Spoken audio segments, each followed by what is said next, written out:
Assalamualaikum warahmatullahi wabarakatuh. Perkenalkan, nama saya Stephen Rizky Putra Pratama, NIM 2021 11 280, kelas 2C Manajemen. Di video kali ini saya akan menjawab pertanyaan-pertanyaan ujian akhir semester mata kuliah Bahasa Indonesia. Dosen pengampu Bapak Dr. Irfa Ifahtoh Roman SPD MPD. Pertanyaan yang pertama, jelaskan pola bentuk gabungan terikat. Tulislah kembali bentuk gabungan terikat berikut ini. Jawaban saya, menurut Kamus KBBI, bentuk gabungan terikat yaitu bentuk bahasa yang harus digabung dengan unsur lain agar dapat dipakai dan memiliki makna yang jelas. Terkait dengan bentuk yang ditulis pada serangkai kata yang mengikutinya. Jika diikuti dengan kata dasar, maka bentuk-bentuk terikat ditulis tanpa spasi. Namun jika digabungkan dengan bentuk kata yang berimbuhan, maka penulisannya harus dipisah. Yang pertama, A. Adi plus kuasa sama dengan Adi kuasa. Yang kedua, catur plus tunggal sama dengan catur tunggal. Yang ketiga, dwi plus warna sama dengan dwi warna. Yang keempat, ekstrakurikuler sama dengan ekstrakurikuler. Yang kelima, kontra plus revolusi sama dengan kontra revolusi. Yang keenam, purna plus wirawan sama dengan purna wirawan. Yang ketujuh, sabta plus kerida sama dengan sabta kerida. Dan yang kedelapan, sub plus bagian sama dengan subbagian. Berikut pertanyaan yang kedua. Jelaskan perbedaan bentuk penalaran deduktif dan bentuk penalaran induktif. Berikut contoh penerapannya. Jawaban dari saya, penalaran deduktif adalah sebuah proses penalaran guna menarik kesimpulan yang berupa prinsip atau sikap khusus berdasarkan fakta yang bersifat umum. Kesimpulan deduktif dibentuk dengan cara deduksi. Cara deduksi tersendiri dimulai dari hal umum menuju dari hal yang khusus ataupun hal yang konkret. Contohnya, masyarakat Indonesia konsumtif umum dikarenakan adanya perubahan arti sebuah kesuksesan khusus dan kegiatan imitasi khusus dari media hiburan yang menampilkan gaya hidup konsumtif sebagai prestasi sosial dan penanda status sosial. Berikut penalaran induktif. Sebuah paragraf yang diawali dengan menjelaskan sesuatu permasalahan khusus, mengandung pembuktian dan contoh fakta yang ditemukan, yang diakhiri dengan kesimpulan yang berupa pertanyaan umum. Contohnya, kita menjatuhkan buku dan ternyata jatuh ke bawah. Kita menjatuhkan pulpen, ternyata jatuh ke bawah. Berarti kita menyimpulkan bahwa semua benda akan jatuh ke bawah. Berikut pertanyaan nomor 3. Jelaskan dan beri contoh transkripsi dan transliterasi. Berikan contoh penerapannya. Jawaban dari saya, transkripsi adalah pengalihan tuturan yang berwujud bunyi ke dalam bentuk tulisan atau penulisan kata, kalimat atau teks dengan menggunakan lambang-lambang bunyi. Contohnya, mereka tidak suka kue yang manis. Mereka tidak suka kue yang manis. Transliterasi adalah suatu penyalinan dengan pergantian huruf dari abjad satu ke abjad yang lain, seperti dari huruf Arab ke huruf Latin, agar dapat dibaca dan dipahami oleh siapapun. Contohnya, transliterasi huruf Arab Ba dilambangkan dengan huruf Latin B, dibaca B, atau Ta dilambangkan dengan huruf T, dibaca T. Berikut pertanyaan nomor 4. Jelaskan penomoran bagian karangan berikut ini. Perbaikilah jika menurut Anda masih ada penulisan yang salah. Dan jawaban dari saya, yang benar 1. Program usaha kurung buka bab kurung tutup 1.1 tahap persiapan program kurung buka subbab kurung tutup 1.1.1 penerimaan warga belajar kurung buka anak subbab kurung tutup 1.1.2 pemilihan penyelenggaraan 1.1.3 pemilihan ketua kejar usaha A. Musyawarah kurung buka anak subbab pertama kurung tutup. Yang B ditunjuk kurung buka anak subbab pertama kurung tutup. Berikut pertanyaan nomor 5. Jelaskan cara penulisan gelar akademik yang benar. Kemudian dijawab soal berikut ini. Jika masih salah penulisannya segera diperbaiki. Jawaban dari saya. Gelar akademik seharusnya ditulis dengan tanda titik antar huruf pada singkatan gelar yang sudah tertera. Lalu penulisan gelar ditulis di belakang nama seseorang, antara nama orang dan gelar yang dimilikinya ditambahkan pada tanda koma. Penulisan yang benar adalah Bayu Maharani, S.S. R. Pratama, M.M. Dr. Ifatur Rahman, S.PD, M.PD. Dr. Hendus Muhammad Kanjanuddin, M.PD. Profesor Dr. Ahmad Ulin Nuha, M.PD. Berikut pertanyaan nomor 6. Jelaskan penggunaan tanda elipsis, tanda siku, dan tanda kurang. Berikan contoh penggunaan tanda tersebut dalam kalimat. Jawaban dari saya, tanda elipsis yaitu tanda titik 3 yang disusun secara penurutan tanda baca elipsis berfungsi untuk menandakan kalimat yang terputus-putus, menghilangkan sebuah kata dalam kalimat, memberikan jeda atau jarak dalam sebuah pembicaraan. Contohnya,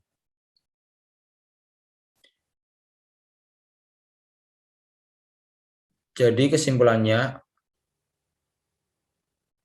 tanda titik, koma sudah saatnya istirahat. Tanda siku, yaitu tanda yang digunakan untuk mengapit keterangan yang ada pada kalimat penjelas, atau digunakan untuk mengapit huruf kata atau kelompok kata sebagai koreksi atau tambahan atas kesalahan atau kekurangan di dalam naskah yang telah ditulis. Contohnya, persamaan kedua proses itu, pembuka perbedaannya dibicarakan di dalam bab tanda siku. Buatlah halaman 35 sampai 38 kurung tutup. Perlu dibentangkan di sini. Tanda kurung yaitu yang digunakan untuk mengapit tambahan keterangan atau penjelas. Contohnya, kalimat tersebut memiliki arti berbeda menurut KBBI, Kamus kurung buka, Kamus Besar Bahasa Indonesia kurung tutup. Berikut pertanyaan nomor 7. Jelaskan 3 cara penalaran induktif meliputi generalisasi, analogi, dan hubungan sebab akibat kausal. Silakan jelaskan satu persatu disertai contohnya. Jawaban dari saya, generalisasi adalah proses penalaran yang membentuk kesimpulan secara umum melalui suatu kejadian, hal, dan sebagainya. Generalisasi juga bersifat induktif. Contohnya, Anggun Aulia adalah seorang penyanyi yang memiliki paras yang cantik. B. Seorang adik sedang melakukan jogging di taman. Seorang kakak sedang melakukan jogging di taman. Analogi adalah dalam ilmu bahasa menjelaskan bahwa analogi merupakan persamaan antar bentuk yang menjadi dasar terjadinya bentuk-bentuk yang lain. Contohnya, belajar dengan menggunakan buku dan kertas seperti padang yang berkepala dua. Jika menggunakan kertas terlalu banyak, dapat menyebabkan hutan gundul dan pemanasan global yang terjadi, tetapi apabila tidak menggunakan kertas dapat menyebabkan orang tidak dapat belajar dengan baik, apalagi yang memiliki tingkat ekonomi terbatas serba salah untuk mengambil keputusan seperti saat menggunakan pedang berkepala dua yang bisa menyerang dua arah yang berlawanan. Sebab akibat kausal yaitu yang sifatnya menyebabkan suatu kejadian atau bersifat saling menyebabkan. Contohnya, Dian selalu membantu orang dengan ikhlas. Dia juga selalu baik terhadap semua orang. Akibat sikapnya yang sopan membuat dia disemangati oleh banyak orang dan tidak pernah sombong. Sebab berikut pertanyaan nomor 8. Jelaskan yang dimaksud dengan silogisme. Berikan contoh silogisme. Jawaban dari saya adalah suatu pengambilan kesimpulan dari dua macam keputusan yang mengandung unsur yang sama dan salah satunya harus universal. Suatu keputusan yang ketiga yang kebenarannya sama dengan dua keputusan yang mendahuluinya.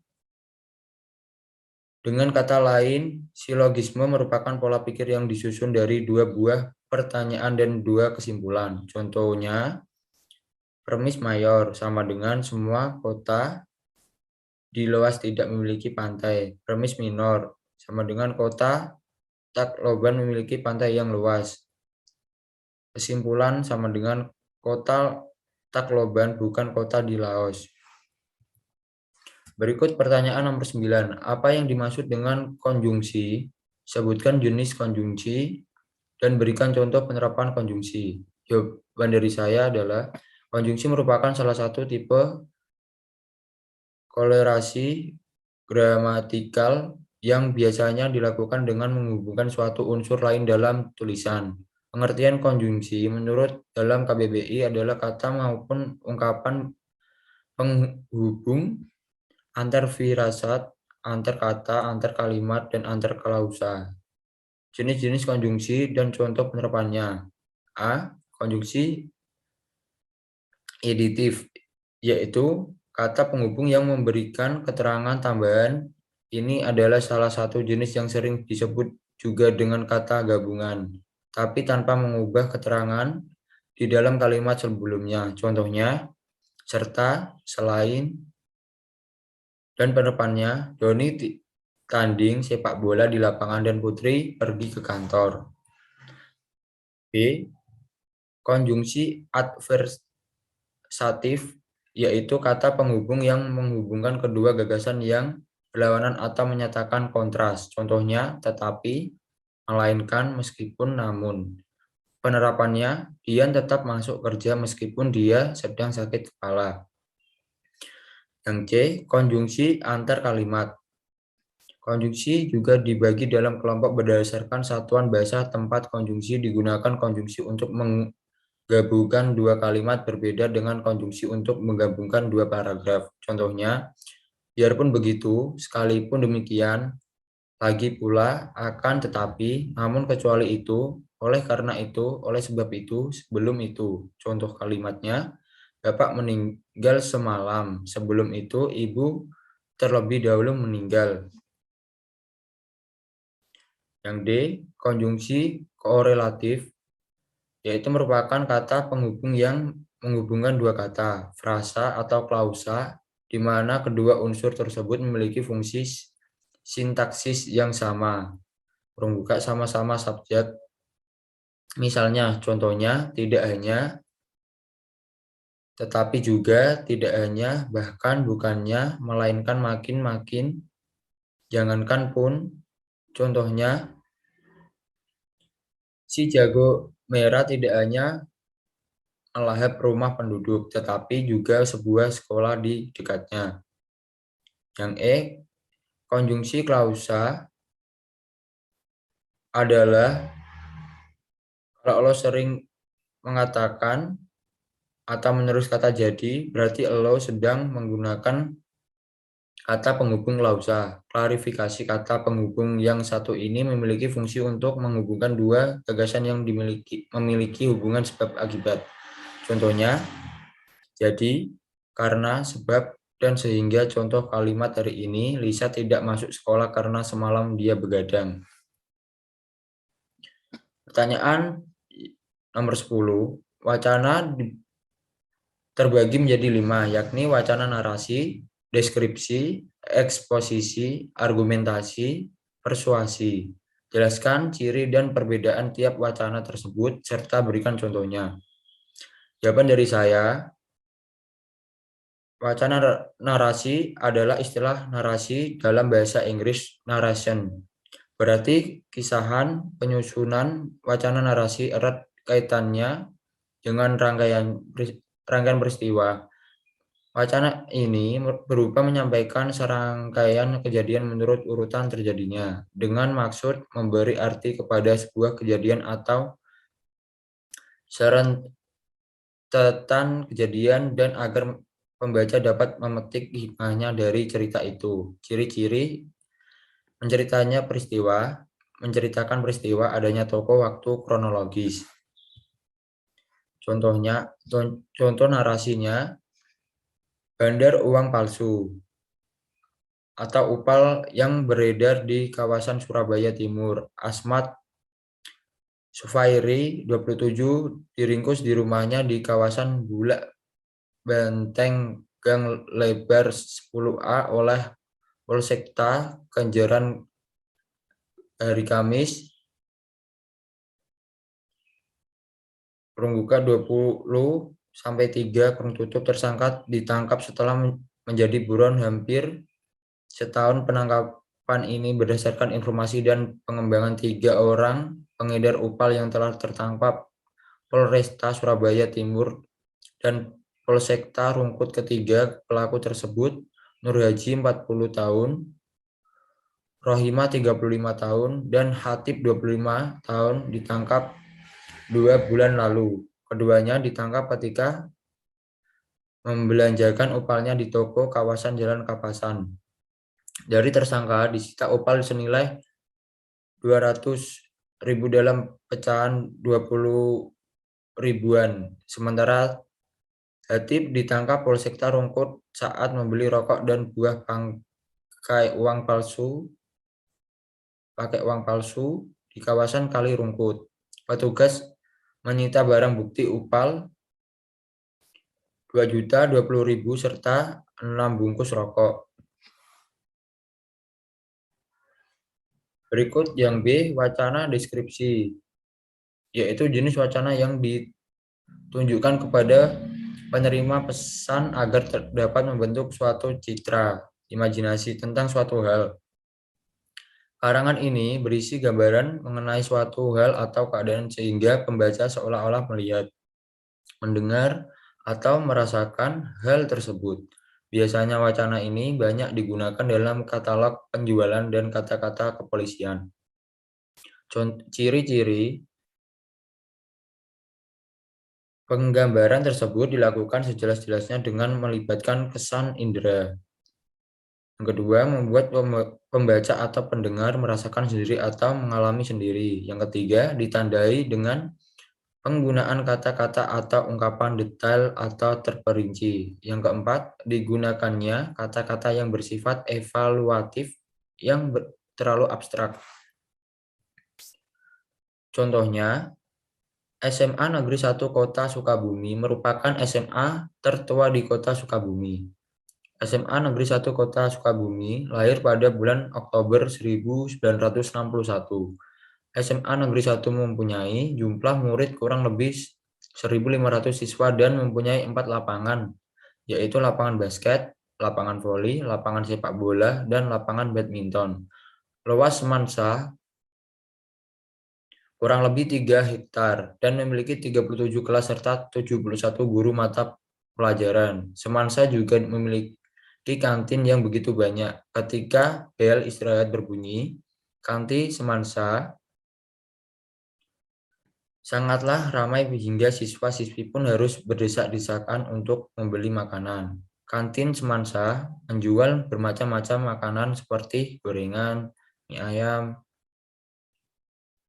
jus, dan masih banyak lagi. Ketika kantin ini ramai, suasana pun menjadi sangat panas, berisik, dan kotor. Kantin di Semansa sungguh sempit, sedangkan muridnya sangatlah banyak, sehingga kantin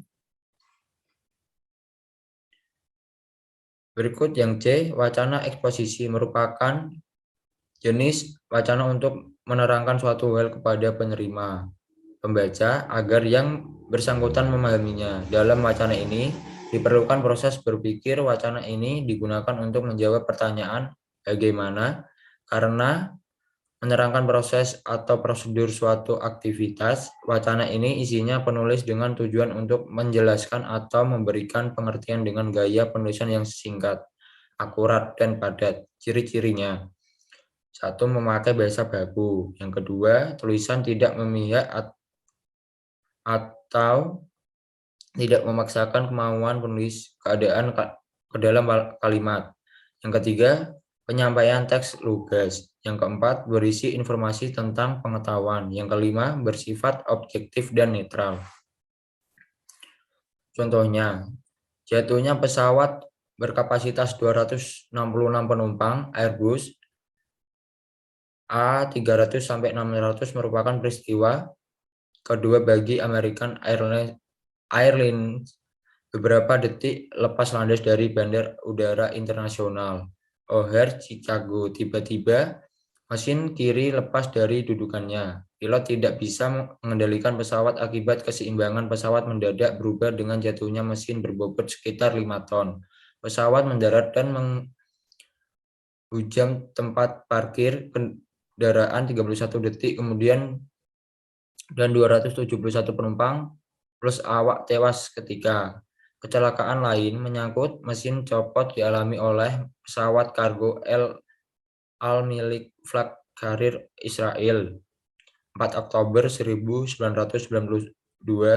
Mesin nomor 4 atau yang paling ujung pada sayap kanan tiba-tiba lepas akibat dua fast pin baut kedudukannya mesin lepas, disusul kemudian oleh mesin nomor 3, mendadak kehilangan dua mesin.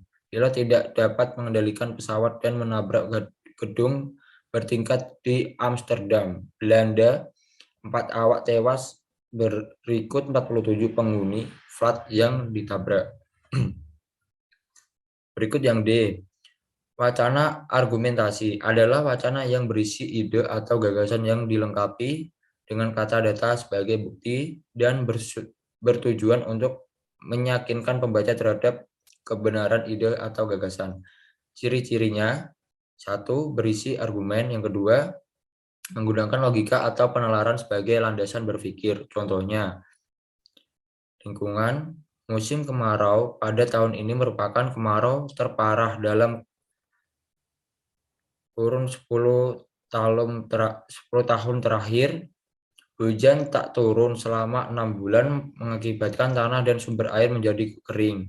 Menurut BMKG, tahun ini hujan diprediksi turun pada bulan depan.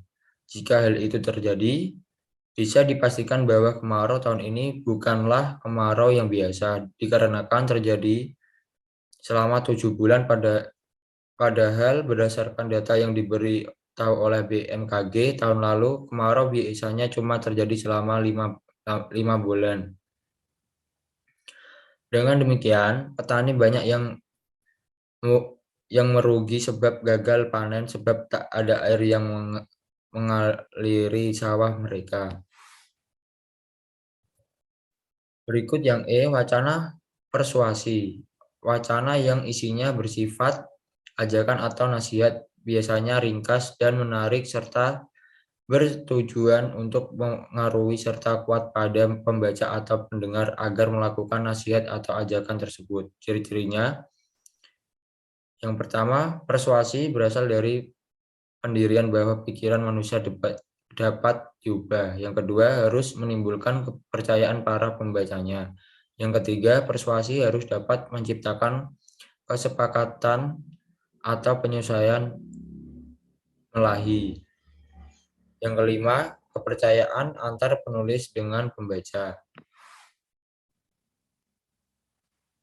Contohnya, pencemaran Sungai Ciliwung sudah sangat parah dan dapat dikategorikan sebagai pencemaran tingkat berat rumah tangga merupakan penyumbang terbesar sampah di Sungai Ciliwung. Jika kondisi ini tersebut berlanjut, sejumlah daerah yang menggantungkan sumber air dari Sungai Ciliwung dikhawatirkan akan mengalami krisis. Untuk itu, kesadaran untuk menjaga lingkungan perlu ditanamkan secara kuat kepada masyarakat. Jika lingkungan terjaga, kita jugalah yang akan diuntungkan.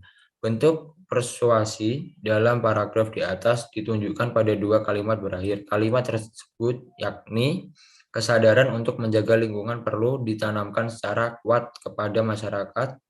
Jika lingkungan terjaga, kita jugalah yang akan diuntungkan. Baik, sekian jawaban dari saya. Terima kasih.